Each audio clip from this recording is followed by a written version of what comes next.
wabarakatuh. Ini saya Muhammad Farhan yang menjelaskan perspektif Islam tentang mengkonsumsi hewan halal.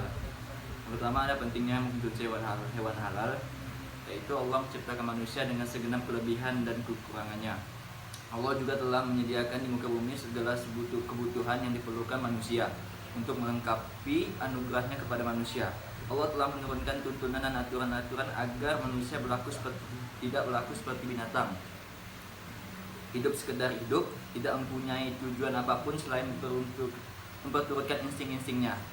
Aturan walaupun di satu sisi bisa membatasi kebebasan, tapi pada sisi lain sangat diperlukan justru untuk mewujudkan kebebasan itu sendiri, agar manusia dapat mencapai kesempurnaan.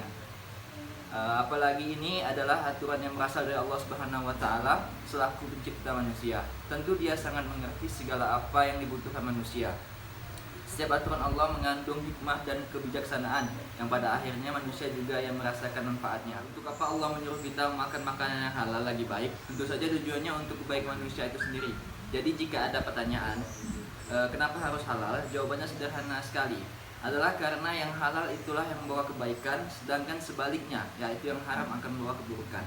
Makanan dan minuman yang halal mengandung kebaikan yang bermacam-macam bagi orang yang mengkonsumsinya. Yang pertama, makanan yang halal akan membawa kepada kesehatan jasmani dan rohani. Sudah merupakan fakta yang diakui para ulama dan para ilmuwan bahwa makanan punya pengaruh bagi tubuh manusia. Makanan yang baik, bersih, dalam artian bersih dan bergizi, membuat tubuh menjadi sehat. Tubuh yang sehat berpengaruh pada rohani yang sehat, berpikir menjadi lebih lancar dan bekerja pun jadi lebih mudah. Di sini sebetulnya yang perlukan bukan hanya yang halal, tetapi juga yang baik, dalam artian thayyib. Kedua, hal ini merupakan syarat makanan yang diperintahkan Allah Subhanahu wa Ta'ala untuk dikonsumsi oleh manusia, terutama bagi kita umat muslim. Sayupiahnya, makan makanan yang halal lagi baik ini telah merupakan kebiasaan dan hidup kita. Makanan yang halal membuat doa mudah dikabulkan oleh Allah Subhanahu wa Ta'ala. Salah satu syarat dikabulkannya doa seseorang adalah terhindarnya dia dari barang yang haram.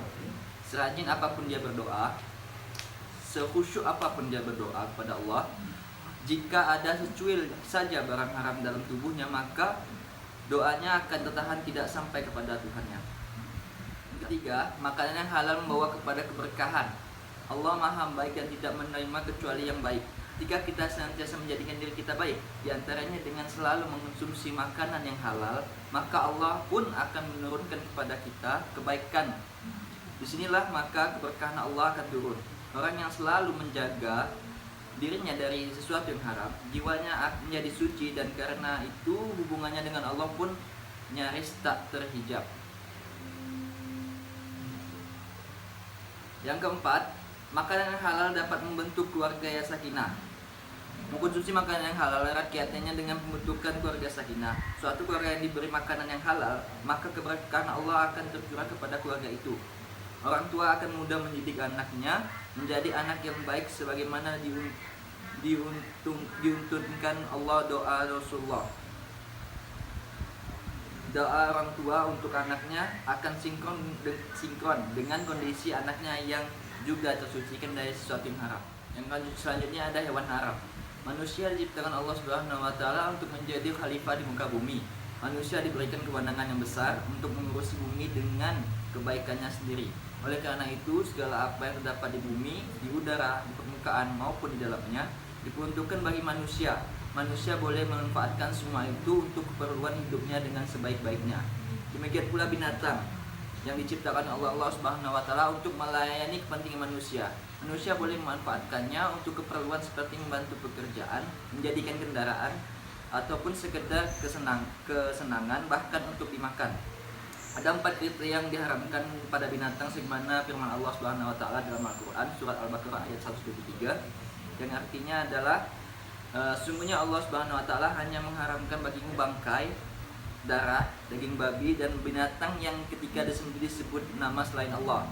Tetapi barang siapa dalam keadaan terpaksa untuk makannya, sedang ia tidak menginginkannya, ia tidak boleh pula melampaui batas, maka tidak ada dosa baginya. Sungguhnya Allah Subhanahu wa Ta'ala Maha Pengampun lagi Maha Penyayang.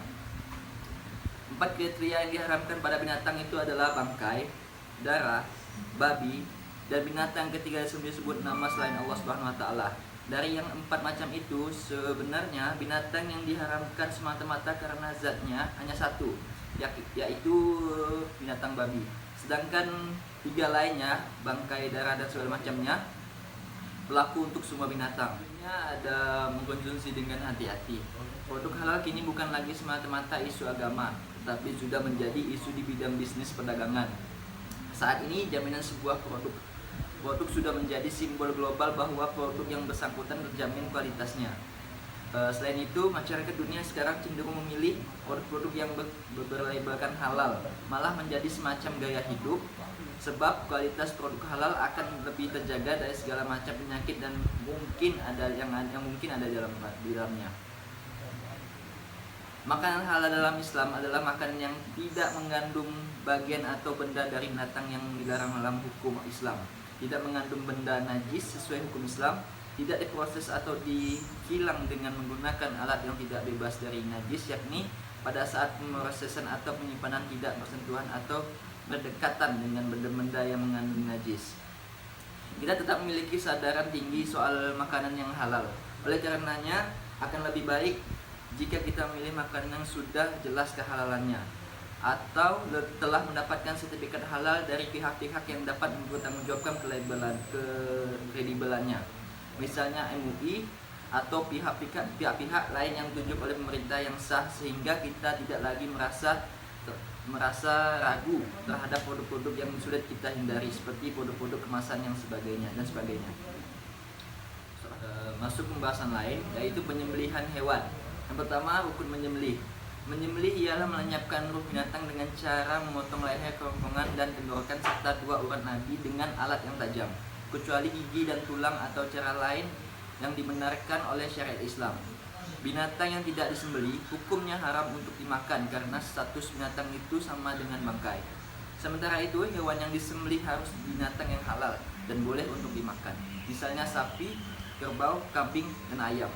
Jika binatang yang disembelih itu binatang haram seperti babi, maka meskipun disembelih dengan mengatasnamakan Allah Subhanahu wa taala, binatang itu tetap haram, hukumnya untuk dimakan.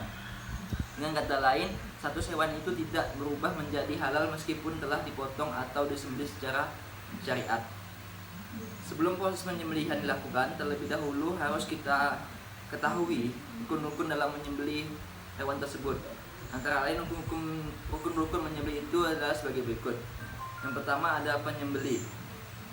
Penyembelih, syarat bagi penyembelih hendaknya orang Islam atau ahli kitab, yaitu orang-orang yang berpegang dengan kitab-kitab Allah selain Al-Quran yang dilakukan dengan sengaja. Selanjutnya ada binatang yang disembelih. Binatang yang disembelih adalah binatang yang halal, baik halal zatnya maupun halal cara memperolehnya, bukan hasil mencuri atau menipu. Yang ketiga ada alat penyembelih. Alat yang digunakan untuk menyembelih hewan harus yang tajam agar dapat mempercepat proses kematian binatang tersebut dan tidak terlalu menderita sewaktu disembelih. Yang keempat ada tujuan penyembelihan. Penyembelihan dilakukan untuk tujuan yang diridhoi oleh Allah Subhanahu wa taala, bukan untuk tumbal atau untuk sajian nenek moyang, berhala atau upacara kemusyrikan lainnya. Jika tujuannya untuk upacara atau kegiatan kemusyrikan lainnya, maka hukum daging hewan tersebut menjadi haram meskipun hewan tersebut halal dan membaca kalimat Bismillah Akbar dengan menyebut nama Allah Maha Besar pada saat menyembelihnya. Oke, yang selanjutnya ada pedoman produksi hewan halal. Masalah kehalalan produk yang diedarkan dan dipasarkan di Indonesia merupakan masalah serius yang perlu mendapatkan perhatian dari beberapa pihak, khususnya dari kalangan industri pangan yang memproduksi pangan halal. Untuk itu diperlukan pedoman sebagai landasan bagi pelaksana kegiatan pemproduksi, sehingga kesalahan-kesalahan yang mungkin terjadi sebagaimana kasus-kasus yang pernah terjadi di Indonesia, misalnya kasus MSG, soft drink dan lain sebagainya macamnya, tidak pernah terulang lagi. Untuk itu pihak pemerintah bersama dengan lembaga pemerintah yang terlibat dalam regulasi halal ini perlu memberikan pedoman tersebut sebagai sebuah acuan teknis yang dapat diterapkan pada masing-masing industri pangan. Oke, sekian presentasi dari saya. Apabila terdapat kesalahan kata ataupun semacamnya, kurang lebih mohon maaf. Billahi taufiq wal hidayah. Wassalamualaikum warahmatullahi wabarakatuh. Waalaikumsalam warahmatullahi wabarakatuh.